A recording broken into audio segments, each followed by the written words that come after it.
2 years ago, Nest made thermostats cool. The Nest Learning Thermostat, built by iPod creator Tony Fadell and a team of engineers he recruited from Apple, Google, and the rest of the industry, added real smarts to a product that most people never thought about, and brought the idea of a connected home into relatively affordable reality. Now Nest is introducing its next reinvention of an unloved home device, the smoke detector. It's called the Nest Protect, and it's a rounded square with a big button in the middle surrounded by a ring of LEDs. When it detects smoke, it tells you, "Emergency, there's smoke in the living room." And you shut it off just by waving at it. No more climbing up ladders to deal with false alarms, no more wondering which room the beeping is coming from.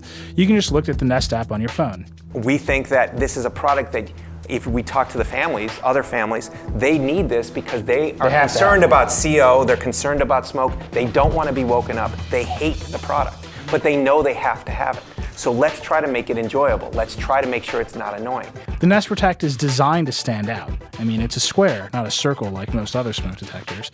That's a big departure for Fadell and his team, who are famous for other circles like the original iPod click wheel and the Nest thermostat itself. We don't want to just be known for run products. There are actually a lot of smoke alarms that are around, and we wanted to differentiate ourselves from other ones. And I think that one thing you can tell by this product is nobody will mistake it for any other smoke alarm. But smarts and clever design come at a price. The Protect costs $129, or about $100 more than the average smoke detector sold in your local hardware store.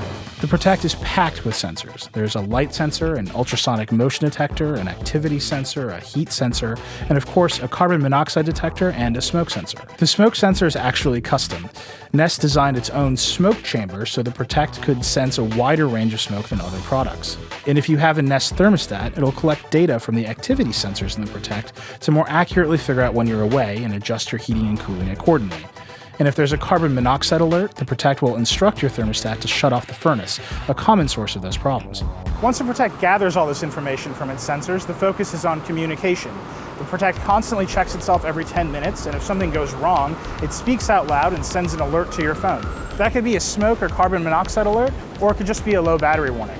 What we've had to do with engineering, we're using incredibly low power microprocessors, the first time they've probably ever been used. So 6 AA's to last multiple years? Yes. Wow. Yes. How many years? The regulations are not allowed me to tell you what our claim is because we can't make a claim. They have to test for multiple years before we can make a claim. But we've designed it for multiple years. On 6 AA's? On 6 AA lithiums. Wow. All of that is controlled by not one, but 2 processors. There's a first simpler system that controls just the smoke and carbon monoxide detectors, and there's a second, more complicated system that controls all the connected features like the Wi-Fi radio, the voice interface, and the motion sensors. So beyond just safety, how are you kind of getting that first experience, that ongoing experience of having a Nest product that is delightful? Nightly promise. It's the ability for Nest Protect to actually detect that you're flipping a switch and the light is shutting off. When you do that, it's going to glow either green when everything's fine, meaning the sensors are okay, the battery is fine, the connection is fine, and you know you're being protected. Or it's going to glow yellow, and then at that point you can wave at it, and it can actually tell you what's going on. Do you need to replace the batteries? It will tell you so as well. The other emotional thing is, we wanted you to be safe, not just when there's an emergency, but all the time. So today, when you walk down the hallway to go to the bathroom in the middle of the night, you either turn on the lights, or you step on your kid's toy that's in the hallway. So instead, as you walk under the Nest Protect, it will turn on path light to glow and light your way as you go through it, just like the Nest thermostat does. But you can't just release a new smoke detector onto the market. Various agencies around the world have to certify that it's actually safe. Here in the US, that process is handled by the Underwriters Laboratories, or UL, and Nest spent nearly a year testing and refining the Protect to make sure it passed all the tests. So we can't just rush it out to market and say, oh yeah, trust us. It's stacks and stacks of tests that need to be run, and we're in the final throes of certification right now.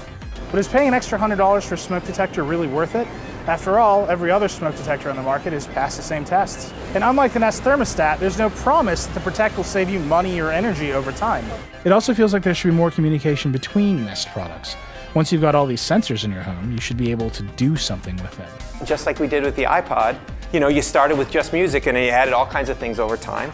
With a thermostat, we started with a thermostat, we added all kinds of features over time. You don't strike me as the kind of guy who hopes, you strike me as the kind of guy who knows what the next move is. We're starting where we start. Who knows what else can be added over time?